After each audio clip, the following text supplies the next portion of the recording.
తెలంగాణలో ఎస్ఐఆర్ పైన చర్చ మామూలుగా జరగట్లేదు. చాలామంది కూడా సాధారణ ప్రజలు ఎవరైతే ఉంటారో ఎస్ఐఆర్ ద్వారా కూడా ఇబ్బంది పడతా ఉన్నారు అనేది కూడా ఇక్కడ తేటతెల్లమైపోతా ఉంది. దానికి సంబంధించి కూడా బీఆర్ఎస్ పార్టీ ప్రణాళికతో ముందుకెళ్తున్న పరిస్థితి కనబడతా ఉంది. ఈ అన్ని అంశాల గురించి అయితే మాట్లాడదాం. మనతో BRS party general secretary, BRS party legal cell Soma Bharat Kumar sir అయితే ఉన్నారు. సార్ నమస్తే సార్. సార్, ఎస్ఐఆర్ పైన బీఆర్ఎస్ పార్టీ ప్రణాళిక ఏ విధంగా వెళ్తా ఉంది? ఎస్ఐఆర్ అనేది 2002లో గతంలో జరిగింది. 24 సంవత్సరాల తర్వాత మళ్ళీ ఎస్ఐఆర్ జరుగుతూ ఉంది. ఈ ఎస్ఐఆర్ని సద్వినియోగం చేసుకోవాలి. ఎస్ఐఆర్ని ఏ ఉద్దేశంతో బయట కేంద్రంలో ఉన్న బీజేపీ ప్రభుత్వం అనేక చోట్ల ఎస్ఐఆర్ని దుర్వినియోగం చేసిన పరిస్థితి మనం చూస్తానే ఉన్నాం. ఈ రాష్ట్రంలో అలా కాదు. ఈ రాష్ట్రంలో ఏంటంటే ఈ రాష్ట్రానికి ఒక ప్రత్యేకమైన పరిస్థితి ఉన్నది. ఈ రాష్ట్రంలో 2014లో రాష్ట్ర విభజన జరిగింది. రాష్ట్రం కలిసి ఉన్న రోజులలో అనేక ప్రాంతాల నుంచి ఉద్యోగ రీత్యా, తర్వాత వ్యాపార రీత్యా, తర్వాత అనేక పద్ధతులలో ఇక్కడికి వచ్చి ఇక్కడే ఉండిపోవడము, ఇక్కడ ఓటర్గా నమోదు కావడము, తర్వాత సొంత ప్రాంతాలలో ఓటు ఉండడము, తర్వాత ఇంకొకటి ఇప్పుడు ఉన్న తెలంగాణ రాష్ట్రానికి సంబంధించిన వాళ్ళు కూడా ఆ కాలంలో ఉద్యోగ రీత్యా హైదరాబాద్కి రావచ్చు, వ్యాపార రీత్యా హైదరాబాద్కి రావచ్చు, ఇక్కడ ఒక ఓటు, తర్వాత వాళ్ళ సొంత ఊర్లలో ఇంకొక ఓటు, ఈ రకంగా కంటిన్యూ అవుతూ ఉన్నాయి. తర్వాత చనిపోయిన వాళ్ళ ఓట్లు కూడా ఇంత మటుకు తీసేయలేదు.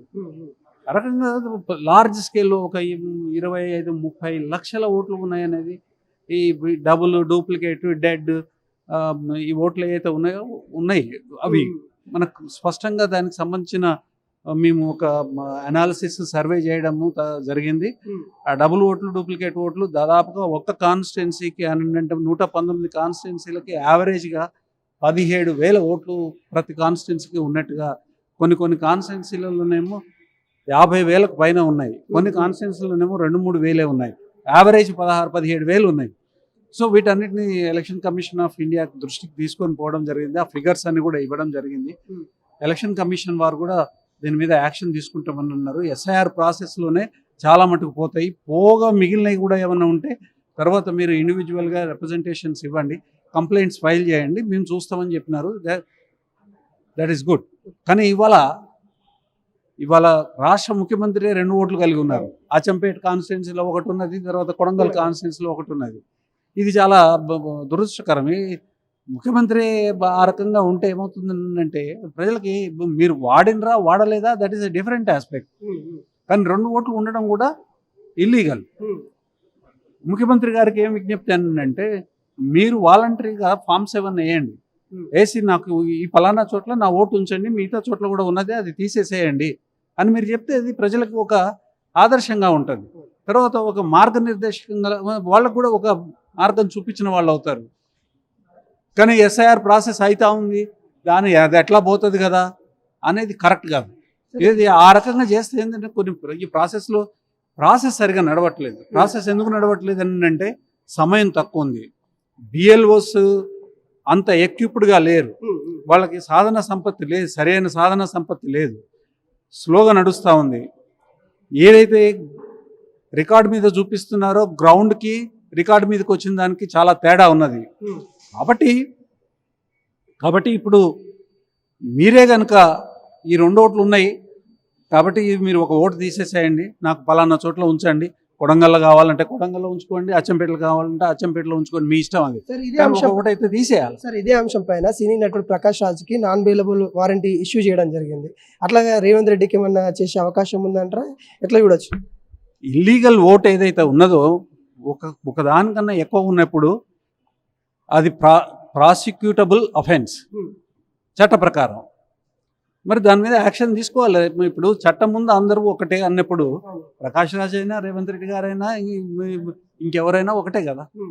కాబట్టి మేము రిప్రజెంటేషన్ ఇస్తాను, మేము ఎలక్షన్ కమిషన్ నోటీసు తీసుకుపోతా ఉన్నాం. ఇది అంటే సీఎం రేవంత్ రెడ్డికి అలాంటి నోటీసులు ఇచ్చే అవకాశం సాహసం చేస్తున్నారంటే ఎందుకు? ఎలక్షన్ కమిషన్ అంటే అది అటానమస్ బాడీ, అది సీఎంకి ఇవ్వచ్చు, పిఎంకి కూడా ఇవ్వచ్చు. అట్లా కాదు కదా. సీఎం కన్నా ముందు సిటిజన్ కదా, సిటిజన్ ఓటర్ కదా.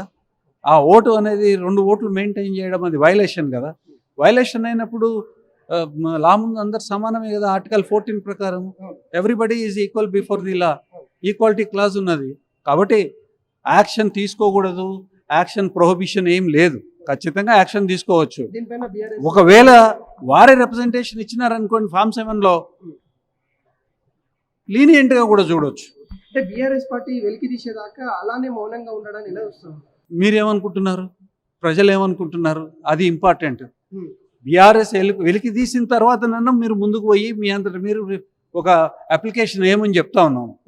మాకేమీ వారిని సాధించాలనో లేకపోతే వారిని ప్రాసిక్యూట్ చేయాలనో మాకేం కోరికలు లేవు. పద్ధతిగా ఉండాలి అని కోరుకుంటాం. మీరు పద్ధతిగా ఉండదలుచుకుంటే వేయండి, prosecution ఎదుర్కోదలుచుకుంటే వేసుకోకండి.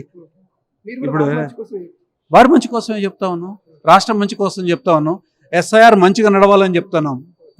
Thank you. CM Revanth Reddy సంబంధించిన 2 ఓట్ల పైన ఖచ్చితంగా వాళ్ళే ఏదైతే ఎస్ఐఆర్ కి సహకరించాల్సిందే, వాళ్ళకి సంబంధించిన వాటిని ఫామ్ 7 ఏదైతే ఉందో దాన్ని సమర్పించుకుంటే బాగుంటుంది, ఖచ్చితంగా వాళ్ళ ఉపయోగపడుతుంది అన్నట్టుగా ఇటు చెప్తున్న పరిస్థితి కనబడుతుంది. ఖచ్చితంగా ఎస్ఐఆర్ పైన ఎటువంటి అంశాలు ఏమున్నా కానీ వాటిపైన ఫైట్ చేస్తాము, లీగల్గా ఎస్ఐఆర్ ప్రక్రియ పూర్తయ్యే విధంగా బీఆర్ఎస్ పార్టీ సహకరిస్తుందని కూడా చెప్తున్న పరిస్థితి కనబడుతుంది. కెమెరామ్యాన్ ఉదయ్తో అనిల్, బీఆర్ఎస్ భవన్, హైదరాబాద్.